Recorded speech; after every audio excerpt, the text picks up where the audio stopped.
Hi everyone, my name is Anna Rose. I'm a recent graduate from May of 2023, and I had the awesome opportunity, as a postgraduate now, to study abroad with King's, where I was with Dr. Soljaga from the Education Department and Ms. Renata Evan from the Study Abroad Office.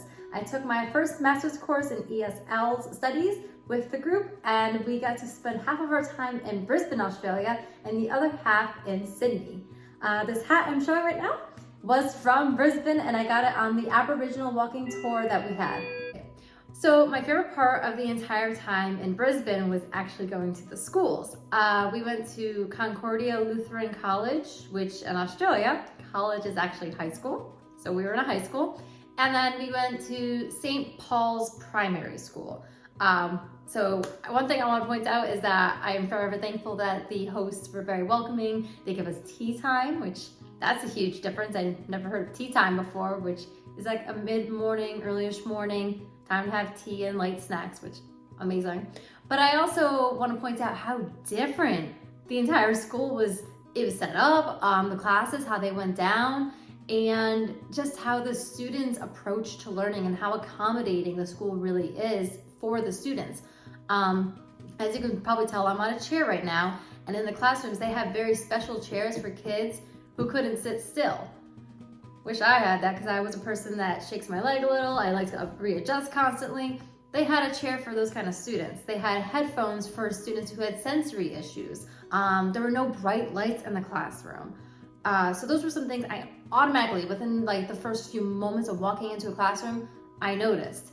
And probably the second biggest one was when we think of American classrooms, we think of rows.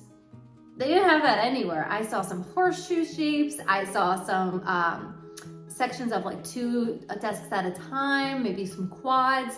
So as an educator, that got me excited for my own classroom, like how do I want things to look?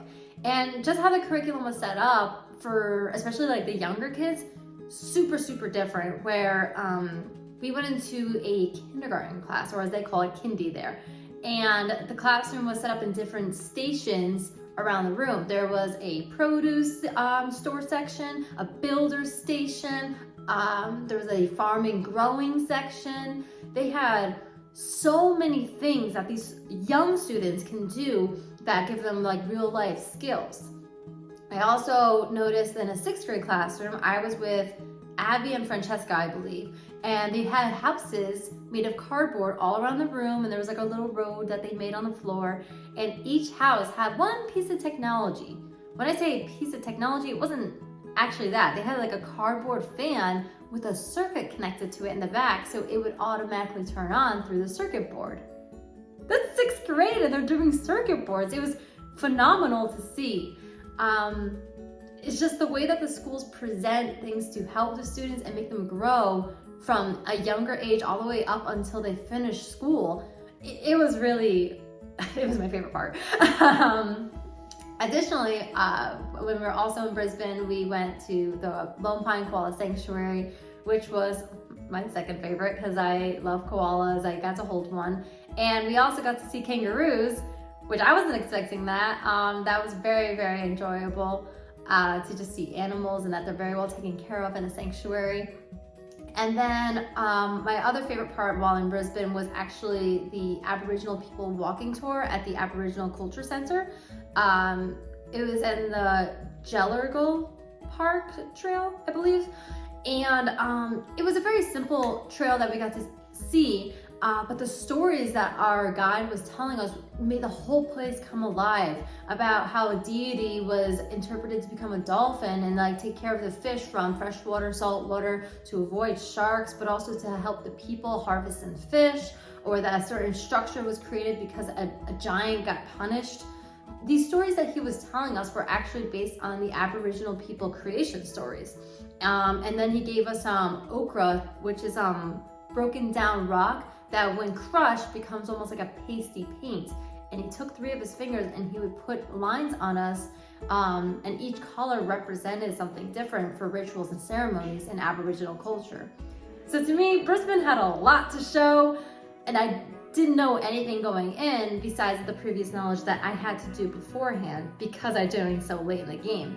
So seeing some of my research show up was awesome, but also the experiences as an educator were so fun to just see. And I felt like a little kid because I know me and a bunch of people said, I wish I went to this school, or I wish school was like this. And last thing before I go over to the Sydney section was one of these books.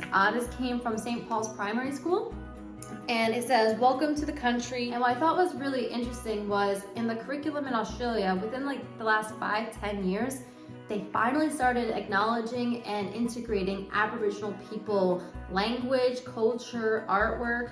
And I did read this while I was on the plane on the way home. And my favorite part is actually, I think, the second to last page, because it shows all the people together. And I do not want to butcher this in any slight way, but the very first sentence is in the Gubbi Gubbi language, which was the language that they spoke in that specific region where the school was located.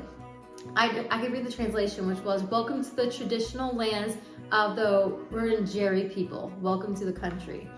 And I thought that is really cool, because this is a kid's book where they really say welcome to the country, and it has all these different elements to it, which is so wonderful. It shows off the art of the Aboriginal people culture, and it just teaches children and all students of all ages where Australian comes from. So to finish up this video, I will be talking about Sydney now, which, yes, a big, huge place in the world that everyone knows, and I will summarize it hopefully in a minute and a half. But I promise you, it was still a wonderful experience. Brisbane was wonderful, so was Sydney. And what we got to do in Sydney actually was we went to the Sydney Opera House. Of course, we got to learn about the architectural design and the struggles it was to construct the place with creating acoustics that were going to be accommodating for operas and orchestras and any performances that would be done there. And some of us also went to the Sydney Harbour Bridge to learn probably the same thing, you know, construction and architecture and design work. But I do want to mention that at the Sydney Opera House, we did get to see an opera, and it was fully in Italian, so nobody really understood it. I caught most of it because I know Spanish and my mom speaks Italian, so I caught most of it, but it was 3 hours. So if I wasn't listening to the singers, I was listening actually to the wonderful orchestra, because the acoustics in that room were just phenomenal. We also went to the Rocks, which is this huge multi-street spaced market, where they have all these stores with homemade goods, homemade foods, cafes, and that was the first time many of us decided we would try a kangaroo. Yes, I just mentioned I liked petting a kangaroo, but I won't lie, they're delicious. So we got to do that at the Rocks and explore what things were made and what kind of artwork people like to display and what goods are sold. That was nice. And then probably to finish it off, we went to Bondi Beach, which we woke up at 4 a.m. to go see the sunrise at 6, and that was the coldest day, and it was raining, but it was still very lovely to see the beautiful blues of the ocean up close and to see the sunrise starting, especially with good company. It was really nice. And to top it off that night, we finally got to see a World Cup soccer game. That was something we all said we wanted to do in the airport, and we finally made it a reality, and we got to see the Matildas play against England. And the company of just everyone in the entire stadium.